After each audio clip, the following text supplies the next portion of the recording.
पत्नी का प्रार्थना भगवान जरूर सुनते हैं, है ना।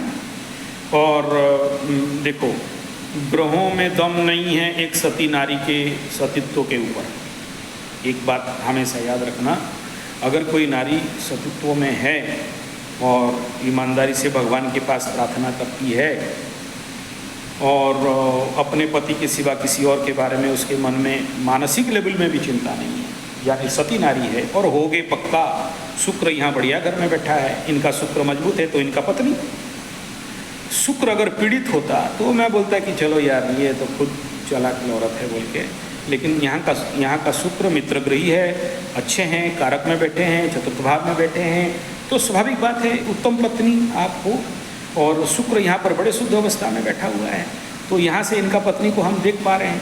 तो आप जरूर प्रार्थना करेंगे, इसमें कोई दो राय नहीं है, उन तक पहुँचिएगा, ठीक है। लेकिन याद रखना, हमारे शास्त्रीय सूत्र और स्पिरिचुअल मतलब स्पिरिचुअल साइंस में बताया गया, पति अगर पूजा पाठ जब तक हवन करे तो पत्नी को 30% मिलता है, पत्नी करे तो 2-4% मिले तो मिले, नहीं तो नहीं मिले।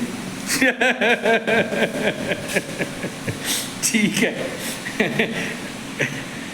हाँ, उसका भाग पत्नी को मिल जाता है। पकड़ लो, मैं पूजा कर रहा हूँ तो मैं जितना पूजा करूँगा उसका 30% तो मेरा आपका पंडिताइन को मिल जाएगा, है ना।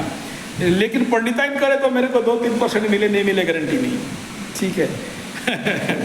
हाँ, ये है कि अगर उसके सत्व प्रभाव है तो फिर तो नारायण भगवान भी आ जाए तो भी उसका पति का एक बाल बाका नहीं कर सकता है, ग्रहों में कहाँ दम है, ठीक है। ये सती शक्ति का मतलब मनोशक्ति, सती शारीरिक शक्ति। और ये भी देखा गया है कि पुरुष अगर कहीं भी लंपट काम करे तो 10 औरत के साथ नौटंकी कर दे, पत्नी का एक बाल बांका नहीं होने वाला है।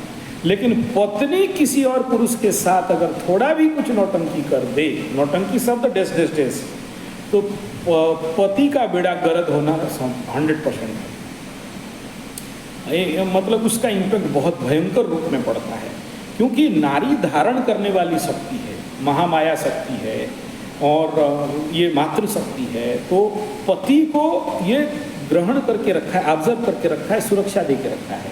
और पत्नी का आभा मंडल या नाभि मंडल अगर बिगड़ जाए किसी और के कारण, तो समझ लो कि ये पति देवता, भला हो बुरा हो, मेरा पति मेरा देवता हो, ये इसका बेड़ा गर्क हो जाएगा।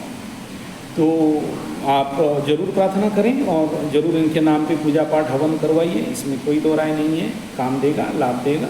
उससे ज़्यादा आपके मानसिक शक्ति, आपके सतीत्व ही इनको सुरक्षा दे देगा, ठीक है।